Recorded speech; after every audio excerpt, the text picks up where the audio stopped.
Mobile Suit Gundam 0079 is a series that started it all and is well known for its rich and realistic storytelling. Because of this series, we are now blessed with many Gundam related products such as video games, manga, gunpla, music, and most importantly, more additional Gundam anime. This series was directed by a man named Yoshiyuki Tomino, who primarily had the intention of creating a realistic robot series that people could see and relate to in their lives. Additionally, he wanted to create a story that showcased the tragedies of war, and it certainly did an excellent job at doing so. In order to present this story similar to how actual war happens in real life, there are prisoners of war, hand-to-hand combat battles, spies that are planted into opposing factions, machines built for the sole purpose of warfare, and of course, innocent casualties. Due to the creation of this series, the real robot genre started to become more popular over time. Personally, I really respect Tomino for creating a story that wasn't exactly the norm back then, as the ratings when the show first aired explained everything. Due to its low ratings, funds were pulled from the show, unfortunately, by its very own sponsors, and the original 52 episode count that was planned was now only 39 at the time. However, due to many of the fans that wrote out to companies such as Sunrise, and also with the negotiations Tomino and his co-workers held with their sponsors, the series was thankfully able to be prolonged to 43 episodes. So a quick backstory for this anime is that it begins during the Universal Century timeline, with the year being 0079, with humanity living inside space colonies that orbit Earth called Sides. However, there is currently a war that takes place in the story known as the 1 Year War that lasts only during 0079, hence the name itself. The 1 Year War was started due to the furthest side, known as Side 3, declaring independence from Earth by literally launching a colony onto Earth, which as a result triggers the Earth Federation. Neither side is necessarily pure because both have done unspeakable things, but from a who's the most morally just comparison between the two factions, the Earth Federation wins. That is why you will often hear other Gundam fans refer to the Zeons as space Nazis, because they are literally savage as hell and even have an individual who performs very similar to and is also referred to by his own dad as Adolf Hitler himself. The journey begins with a Zeon recon squad infiltrating Side 7 to investigate the Earth Federation's new technology, which is referred to as the V Project. Gundam, along with the gun tank, gun cannon, and the white base warship, are a part of the V Project that is mentioned at the beginning of the anime.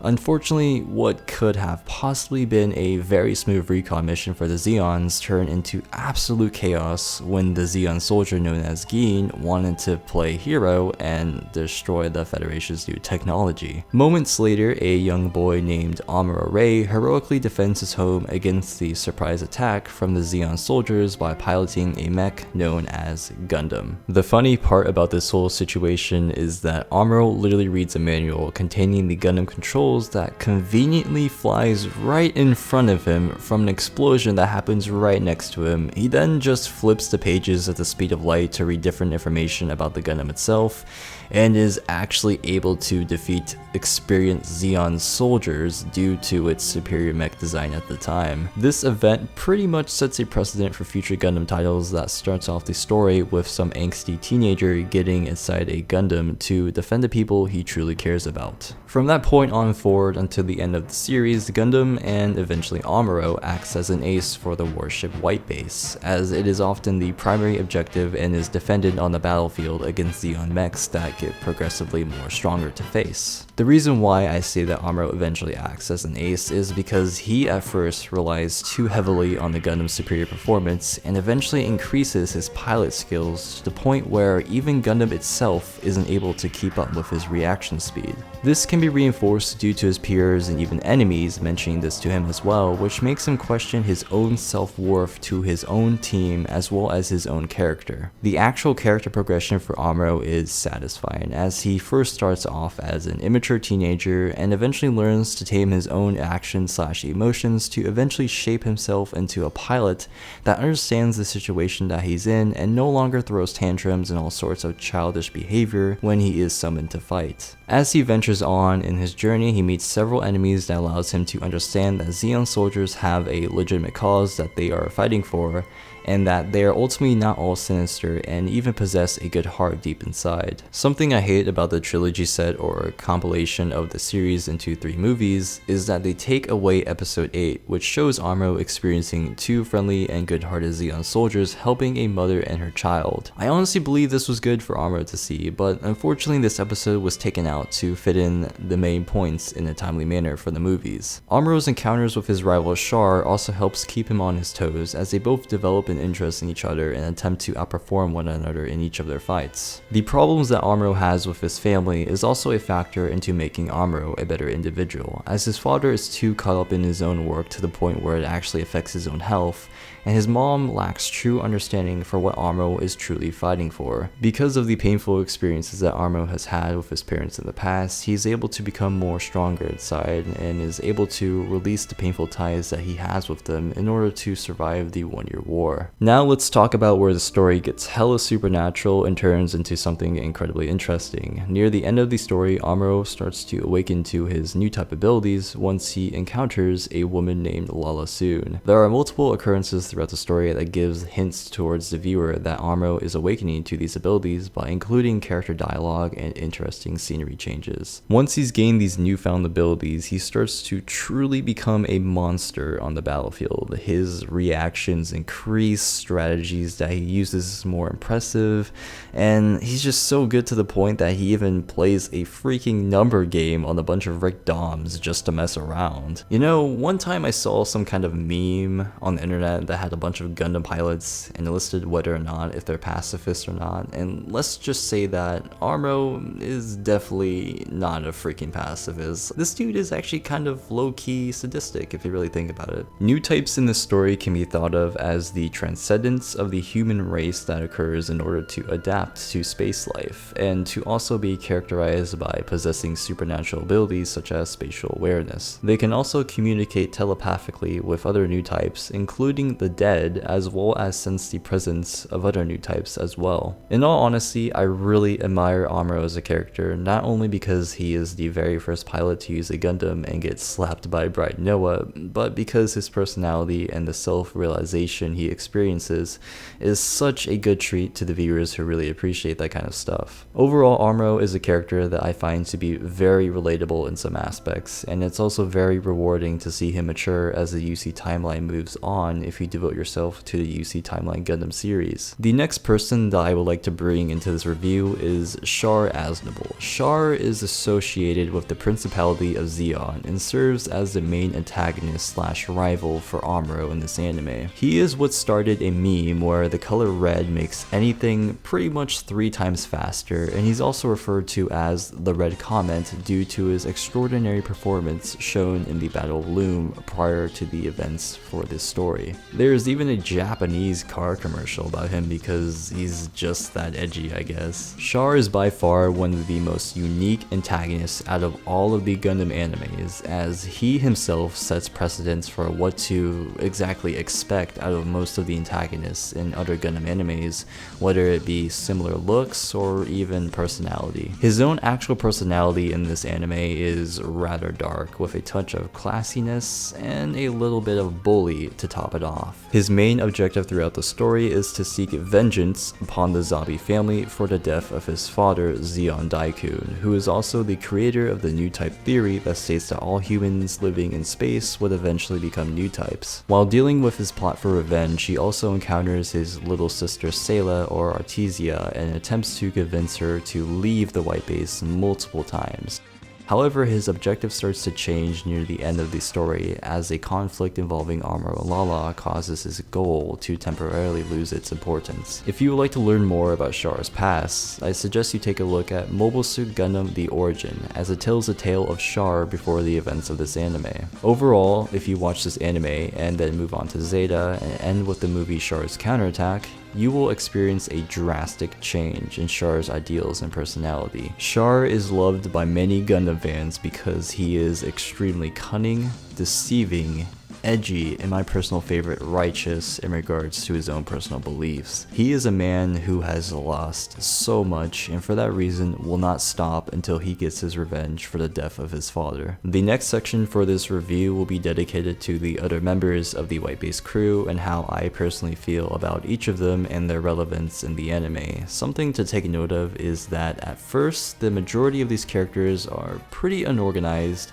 but soon learn to ultimately work together and mature during the time that they spend together. Additionally, most of these characters will carry on to future Gundam titles that take place in the Universal Century timeline. We will first start off with Bright Noah, the iconic meme master himself that many Gundam fans joke about for many years. Yeah, well, I don't see why I have to do something just because I can.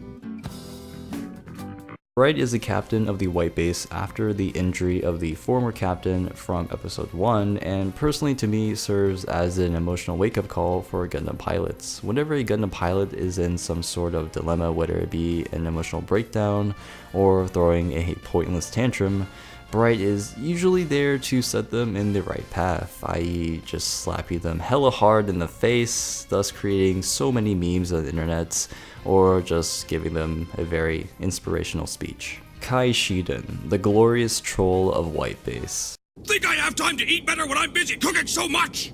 But you have to admit you are looking well fed. I am the one, the Honestly, he's my favorite side character because he kind of reminds me of myself when I make jokes, but you know, without being an asshole. Something that will probably make you feel different about Kai is an event that I will not spoil that happens near the end of the anime. Because of said events, he actually changes in personality and learns to be more serious down the line. Overall, besides pissing off everybody on White Base, Kai has his relevance to me because he is a vital support member for White Base itself, and also because of the emotional experience he goes through that will make the viewer really draw out some feels for him. Frostbrow, Amuro's bossy / nagging childhood friend.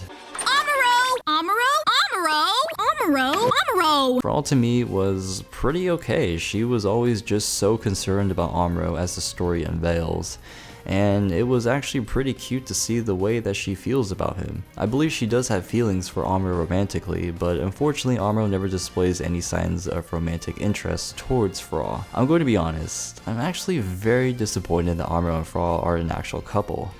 I guess Amuro just wanted to contain Frau in the friend zone. Oh yeah, I almost forgot, if you're like hella perverted, there's also nudes of her in this anime, so look out for that, I guess. Hayato Kobayashi, Amuro's jealous, fun-sized, angry neighbor. Hayato is Amuro's childhood friend and is responsible for piloting the gun tank alongside Ryu due to it using 2 pilots to control the movement and weaponry. After the White Base starts its journey and Amuro showcases his talents several times, Hayato starts to become extremely jealous of Amuro's abilities and often wishes he was as good as him. I'm going to be honest with you guys, I really don't care much for Hayato in this anime, and let's just say I wish his fate was the same as the novel version of Mobile Suit Gundam. Ryu, the friendly giant. Ryu was responsible for piloting the core fighter and to also assist Hayato in the gun tank. I liked Ryu a lot. Similar to Bright Noah, Ryu acts as some sort of guidance figure for Amuro and is pretty much like a morale booster for White Base. He definitely has his relevance in this series as he helps many characters such as Amuro stay calm in their darkest times. Sayla, the serious sorority girl. Sayla is Char Aznable's little sister and can be perceived as a mature figure that has an allegiance to the White Base crew, despite the fact that her brother is a member of the Principality of Zeon. Although Sayla has tried a few times to see her brother while doing careless actions such as stealing the Gundam from Amuro, she still nonetheless is loyal to her friends and continues to fight with them against the Zeon forces. Apparently, in the novel version of Gundam, Sayla is actually in an intimate relationship with Amuro Ray, has sex with him, and then later finds out that he dies. This is actually very weird and kind of tragic because in the anime, Sayla and Amuro don't really have any romantic encounters whatsoever. In fact, Amuro is usually going after cougars or Indian chicks with new type abilities. Triple War Orphan Threat. Bomb has been defused. Counter-terrorists win. These little guys weren't really necessary for the review as they were really just adorable kids doing kawaii things on the White Base. but nonetheless they were really great as they provided comic relief after a few sad scenes in the story. Mirai, the hopeless romantic with trust issues. Mirai is essentially the maternal figure for White Base. She is kind and considerate of others, and is overall very mature. Mirai comes from a powerful family and has ties to her fiance named Cameron that is introduced about midway through the story. She is pretty much the only character that has ridiculous love issues left and right that also causes a certain someone to get low-key jealous. I personally found her love story with Cameron very cringy and boring, as the relationship itself is pretty much Mirai being mad about Cameron being a coward. Slugger Law, the Space Cowboy. This character was introduced pretty deep into the story, but still manages to serve his purpose by interfering with Mirai's love issues and helped sort it out.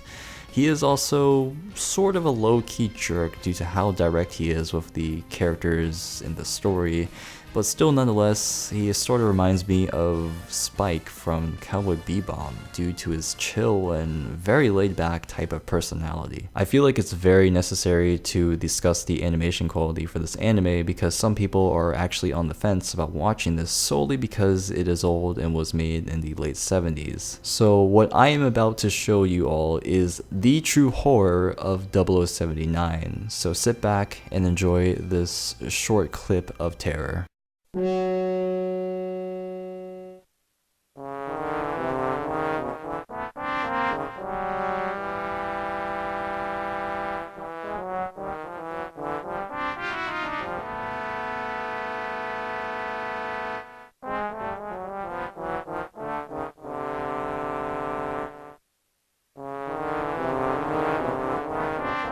That is pretty much the worst the animation can really get, and I know it doesn't look beautiful or anything, but what do you honestly expect? It was made before mainstream shows like Naruto or One Piece even aired. If you absolutely love good storytelling with emotional impact, then give Gundam 0079 a try. You will most certainly not regret it.